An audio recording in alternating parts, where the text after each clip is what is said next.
السلام علیکم ورحمۃ اللہ وبرکاتہ۔ دوستو، حضرت عثمان رضی اللہ تعالیٰ عنہ کی شہادت تاریخ اسلام کا، بلکہ یوں کہیے کہ تاریخ کا ایک دردناک باب ہے۔ آپ 12 سال خلیفہ رہے۔ آپ کے دور میں مسلمانوں کو بے شمار فتوحات حاصل ہوئیں۔ آپ کے حکم سے ایران، مصر، شام اور دیگر ممالک میں گورنروں نے سڑکیں بنوائیں، مدرسے قائم کیے، تجارت و حرفت اور زراعت کو فروغ دینے کی کوششیں کی گئیں، لیکن آپ کی خلافت کے آخری سالوں میں بدقسمتی سے ایک چالاک اور خطرناک یہودی عبداللہ بن سبا مسلمانوں کی جمعیت کو وہ عظیم نقصان پہنچانے میں کامیاب ہو گیا جس کے نتیجے میں آپ کی شہادت کا عظیم سانحہ پیش آیا۔ دوستو، عبداللہ بن سبا نے پہلے مختلف مسلمانوں کے قبائل کے درمیان نسلی امتیازات اور رقابتوں کو پیدا کر دیا، جسے اسلام نے بالکلیہ مٹا دیا تھا۔ پھر اس نے لوگوں کو حضرت عثمان رضی اللہ تعالیٰ عنہ کے خلاف بدگمان کرنا شروع کر دیا اور کہا کہ یہ اقربا پروری کا شکار ہیں، یعنی اپنوں کو نوازتے ہیں اور بیت المال سے ذاتی منفعت حاصل کرتے ہیں۔ پھر حضرت علی رضی اللہ تعالیٰ عنہ کی محبت کا دم بھرتے ہوئے اس نے یہ پروپیگنڈا کرنا شروع کر دیا کہ اصل خلافت کے حقدار تو حضرت علی ہیں، انہیں خلیفہ نہ بنا کر ان کے حق میں زیادتی کی گئی اور ان کے ساتھ ظلم کیا گیا۔ دوستو، حضرت عثمان رضی اللہ تعالیٰ عنہ کے خلاف تو پروپیگنڈا کر ہی رہا تھا، لیکن حضرت علی رضی اللہ تعالیٰ عنہ سے بھی اسے کوئی ہمدردی نہ تھی۔ یہی وجہ ہے کہ بعد میں اسلام کے عقیدہ توحید پر ضرب کاری لگاتے ہوئے اس نے حضرت علی رضی اللہ تعالیٰ عنہ کو ہی معاذ اللہ خدا کہنا شروع کر دیا تھا، جس سے پتہ چلتا ہے کہ وہ دونوں بزرگوں کا یکساں دشمن اور اسلام کی تباہی و بربادی کا خواہاں تھا۔ یہی وجہ ہے کہ حضرت علی رضی اللہ تعالیٰ عنہ نے اسے الوہیت علی کا اعتقاد رکھنے کی بنا پر اس کے 40 ہم خیال ساتھیوں کے ساتھ اسے زندہ جلا دیا تھا۔ بہرحال دوستو، حب علی کی آڑ میں جب بصرہ، مصر، کوفہ اور دمشق میں ایک بڑی تعداد میں اس نے لوگوں کو حضرت عثمان رضی اللہ تعالیٰ عنہ سے بدگمان کر دیا، تو پھر آپ کو شہید کرنے کے منصوبے کے تحت مصر، بصرہ اور کوفہ سے 1,000 لوگوں کا قافلہ روانہ کیا۔ دوستو، یہاں یہ بات بھی بتاتا چلوں کہ عبداللہ بن سبا کے ساتھیوں نے حضرت علی، حضرت طلحہ اور حضرت زبیر رضوان اللہ علیہم اجمعین کے نام سے جھوٹے خطوط مصر، بصرہ اور کوفہ کے لوگوں کی جانب روانہ کیے تھے، جس میں درج تھا کہ اب حضرت عثمان خلیفہ رہنے کے قابل نہیں رہے اور ان کے خلاف فوراً اٹھ کھڑا ہوا جائے۔ یہی وجہ ہے کہ بصرہ، مصر اور کوفہ کے بلوائیوں کو اس بات کا یقین تھا کہ مدینہ کے تمام بزرگ ان کی حمایت کریں گے۔ مدینہ سے کچھ فاصلے پر یہ لوگ رکے اور ان کے سرداران، یعنی مصر کے سردار حضرت علی رضی اللہ عنہ کے پاس، بصرہ کے حضرت طلحہ اور کوفہ کے حضرت زبیر رضی اللہ عنہ کے پاس گئے اور ان تمام بزرگوں سے بیعت لینے کی فرمائش کی گئی، لیکن ان سب نے سختی سے انکار کر دیا۔ اس موقع پر مصر کے سرداروں نے کہا کہ ہمارا عامل عبداللہ بن سعد بڑا ظالم شخص ہے اور اسے معزول کروائے بغیر ہم ہرگز واپس نہیں جائیں گے۔ دوستو، اس موقع پر مصلحت کو دیکھتے ہوئے حضرت علی اور دیگر اصحاب نے حضرت عثمان رضی اللہ عنہ کو مشورہ دیا کہ ان لوگوں کی ضد کو پورا کرتے ہوئے عبداللہ بن سعد کو امارت سے معزول فرما دیں۔ آپ نے پوچھا کہ پھر کسے عامل بنایا جائے؟ محمد بن ابی بکر رضی اللہ عنہ کا نام تجویز کیا گیا اور آپ نے حضرت محمد بن ابی بکر کے نام مصر کی امارت کا فرمان لکھ کر دے دیا اور تمام بلوائیوں کو رخصت کر دیا گیا۔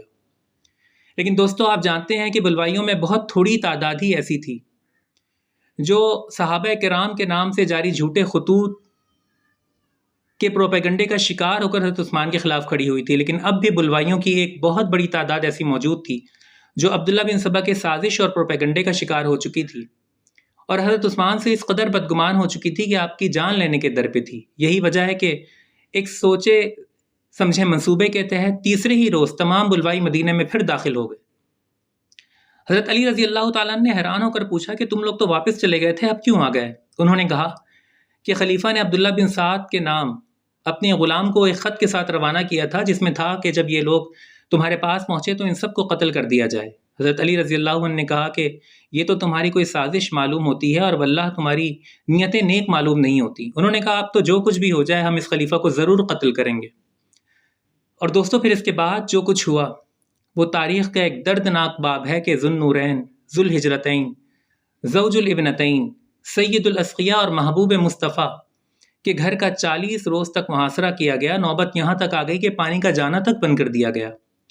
حضرت عثمان نے ہر چند کہا کہ عینی شاہد پیش کرو کہ میں نے تمہارے قتل کا خط لکھا ہے جس کو تم نے بہانہ بنایا ہے، یا مجھ سے قسم لے لو کہ واللہ مجھے اس بات کا کوئی علم نہیں۔ دین اسلام کے لیے میری خدمات دیکھو، میرا سابق الایمان ہونا دیکھو، لیکن ان بلوائیوں پر کسی بات کا کچھ اثر نہ ہوا۔ حضرت علی رضی اللہ تعالیٰ عنہ نے اپنے دونوں صاحبزادوں کو آپ کی حفاظت کے لیے دروازے پر معمور فرما دیا۔ صحابہ چاہتے تھے کہ حضرت عثمان کے حق میں بلوائیوں کے خلاف لڑیں، لیکن آپ نے سب کو سختی سے منع فرما دیا تھا۔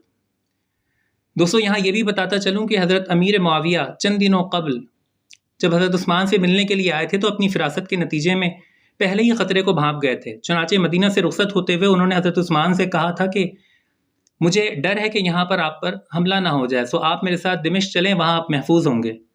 لیکن حضرت عثمان نے فرمایا تھا کہ میں رسول اللہ کے قرب اور ہمسائیگی کو ہرگز نہیں چھوڑ سکتا۔ حضرت معاویہ رضی اللہ تعالیٰ نے کہا تھا کہ پھر مجھے اجازت دیجیے کہ میں ایک لشکر آپ کی حفاظت کے لیے روانہ کروں جو مدینہ میں مقیم رہ کر آپ کی حفاظت کرے، تو آپ نے فرمایا تھا کہ میں رسول اللہ کے ہمسایوں یعنی مدینے والوں کو پریشان نہیں کرنا چاہتا۔ دوستو آپ اپنی جان کا نذرانہ پیش کرنے کو تیار تھے، لیکن شہر رسول کی حرمت اور تقدس کو پامال ہونے دینے کو تیار نہ تھے۔ ابن عباس رضی اللہ عنہما نے دروازے پہ رہ کر بلوائیوں کا مقابلہ کیا اور انہیں روکا، لیکن آپ نے باصرار انہیں حاجیوں کا امیر بنا کر مکہ مکرمہ روانہ فرما دیا۔ حضرت حسن بن علی، محمد بن طلحہ، عبداللہ بن زبیر اور سعد بن عاص رضوان اللہ علیہ مجمعین نے دروازے پہ رہ کر بلوائیوں کا مقابلہ کیا، ان سے لڑے اور انہیں روکا، لیکن آپ نے ان سب کو واپس بلوا لیا اور قسم دے کر انہیں لڑنے سے منع فرمایا۔ اس موقع پر بلوائیوں نے دروازے کو آگ لگا دی اور اندر گھسنے کی کوشش کی، لیکن ان حضرات نے بلوائیوں کو پھر سے روکا اور ان بدبختوں کو واپس کر دیا۔ آخر دوستو بدماشوں کا ایک گروہ پچھلے گھر کی دیوار کو پھلانگ کر آپ کے گھر میں داخل ہوا۔ یہ عصر کا وقت تھا، آپ قرآن مجید کی تلاوت فرما رہے تھے۔ ایک بدبخت آگے بڑھا، اس نے آپ پر وار کیا تو آپ کی اہلیہ حضرت نائلہ رضی اللہ تعالیٰ عنہا نے اپنے ہاتھ سے تلوار کے وار کو روکنے کی کوشش کی، لیکن تلوار کی دھار اور وار کے آگے انسانی ہاتھ کی کیا حیثیت ہے، سو آپ کی 3 انگلیاں کٹ کر دور جا گریں۔ بدبخت نے دوسری مرتبہ تلوار چلائی اور آپ کا ایک ہاتھ کٹ گیا۔ آپ نے کہا اسی ہاتھ سے تو میں قرآن مجید کی کتابت کیا کرتا تھا۔ پھر 200 بدبختوں نے اور وار کیے، نیزوں سے آپ کو 9 زخم پہنچائے، آپ کو ٹھوکریں ماری جس سے آپ کی پسلیاں ٹوٹ گئیں، اور یوں قرآن مجید کی تلاوت کرتے ہوئے بھوک اور پیاس کی حالت میں روزے سے اسلام کے ایک عظیم مجاہد اور رسول اللہ کے جانثار خلیفہ سوم سیدنا عثمان بن عفان رضی اللہ تعالیٰ عنہ شہادت کے اعلیٰ درجے پر فائز ہو گئے۔ شہادت کے وقت آپ کی عمر 82 برس تھی۔ آپ کی عظمتوں کو سلام کہ آپ نے اپنی جان کا نذرانہ پیش کر دیا، لیکن شہر رسول کی حرمت اور تقدس پر آنچ تک نہ آنے دی۔ دوستو انشاءاللہ کسی نئی ویڈیو میں آپ سے پھر ملاقات ہوگی، اس وقت تک کے لیے مجھے دیجیے اجازت، فی امان اللہ۔